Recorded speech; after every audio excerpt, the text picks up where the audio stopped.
ഈതൾ കിച്ചണിലേക്ക് എല്ലാവർക്കും സ്വാഗതം. ഇന്ന് നമ്മൾ തയ്യാറാക്കാൻ പോകുന്നത് നല്ലൊരു തോരനാണ്. അതിനായി കോളിഫ്ലവർ ചെറുതായി അല്ലി പൊഴിച്ചത്, മുട്ട, തേങ്ങ തിരുമിയത്, വെളുത്തുള്ളി ചെറുതായി അരിഞ്ഞത്, സബോള ചെറുതായി അരിഞ്ഞത്, പച്ചമുളക് ചതച്ചത്. ഇനി ഇത് എങ്ങനെ തയ്യാറാക്കാമെന്ന് കൂടി നോക്കാം.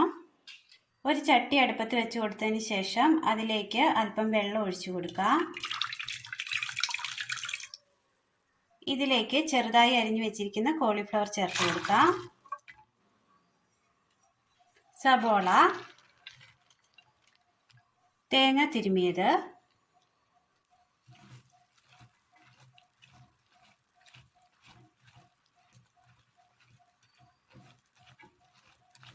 അധികം വെള്ളം വേണ്ട. ആ വെള്ളത്തിൽ ആ തേങ്ങയൊക്കെ വെന്ത് വരുമ്പോൾ നല്ല ടേസ്റ്റ് ആയിരിക്കും.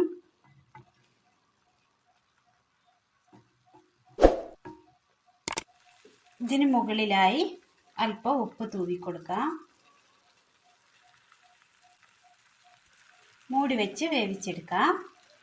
ഒരു പാത്രത്തിലേക്ക് 2 മുട്ട പൊട്ടിച്ചൊഴിച്ചതിന് ശേഷം അതിലേക്ക് അല്പം ഉപ്പിട്ട് കൊടുക്കാം. ഇതിലേക്ക് അല്പം കുരുമുളക് പൊടി ചേർത്ത് കൊടുക്കാം. നല്ലതുപോലെ ഒന്ന് മിക്സ് ചെയ്തെടുക്കാം. നല്ലതുപോലെ മിക്സ് ചെയ്തെടുത്തിട്ടുണ്ട്. അങ്ങനെ ചെറുതായി വെള്ളം വറ്റി വെന്ത് കിട്ടിയിട്ടുണ്ട്. ഇതിലേക്ക് ഇങ്ങനെ വരുന്ന സമയം ഇതിലേക്ക് ഒരല്പം മഞ്ഞൾപ്പൊടി, ഒരു പച്ചമുളക് ചതച്ചത്, എരിവിന് ആവശ്യമായത് നമുക്ക് ചേർത്ത് കൊടുക്കാവുന്നതാണ്. മുളക് ചതച്ചത് ഇതിന് നല്ല എരിവുള്ളത് കൊണ്ട് 1 സ്പൂണേ ചേർക്കുന്നുള്ളൂ. കുരുമുളക് പൊടി ഒരല്പം,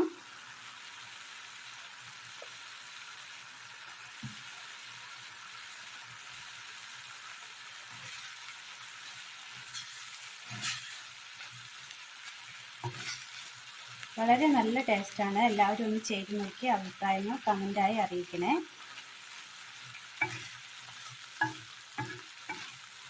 വീഡിയോ കണ്ടതിന് ശേഷം ലൈക്ക് ചെയ്യാനും കൂട്ടുകാർക്ക് ഷെയർ ചെയ്ത് കൊടുക്കുവാനും മറക്കല്ലേ.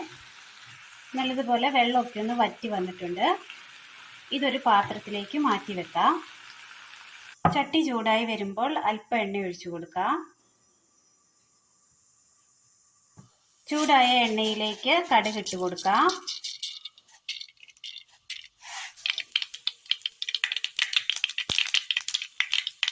പൊട്ടിയ കടുകിലേക്ക് വെളുത്തുള്ളി അരിഞ്ഞത്, മുട്ട,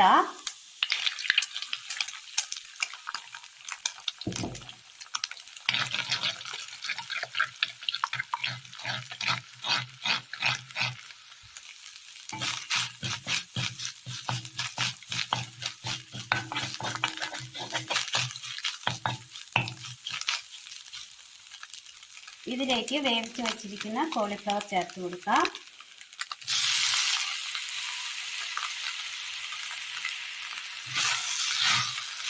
എല്ലാം ഒന്ന് നല്ലതുപോലെ മിക്സ് ചെയ്തെടുക്കാം.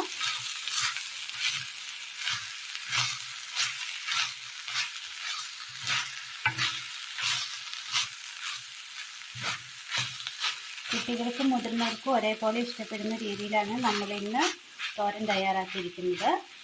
എല്ലാവരും ഒന്ന് ട്രൈ ചെയ്ത് നോക്കണം.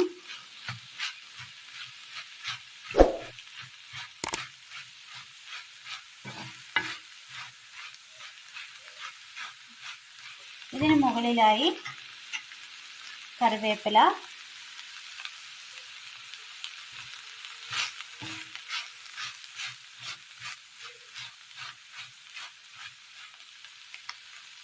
അങ്ങനെ വളരെ ടേസ്റ്റിൽ പെട്ടെന്ന് തന്നെ തയ്യാറാക്കി എടുക്കാൻ പറ്റിയ കോളിഫ്ലവർ വിത്ത് മുട്ട തോരനാണ് നമ്മൾ ഇന്ന് തയ്യാറാക്കിയത്. വളരെ നല്ല ടേസ്റ്റാണ്. എല്ലാവരും ഒന്ന് ചെയ്ത് നോക്കി അഭിപ്രായം കമൻറ്റ് ബോക്സിൽ അറിയിക്കാൻ മറക്കല്ലേ. അപ്പോൾ ഇന്നത്തെ വീഡിയോ എല്ലാവർക്കും ഇഷ്ടപ്പെട്ടു എന്ന് വിചാരിക്കുന്നു. ഇഷ്ടപ്പെട്ടാൽ ലൈക്ക് ചെയ്യാനും ഷെയർ ചെയ്യാനും സബ്സ്ക്രൈബ് ചെയ്യാനും മറക്കല്ലേ. താങ്ക്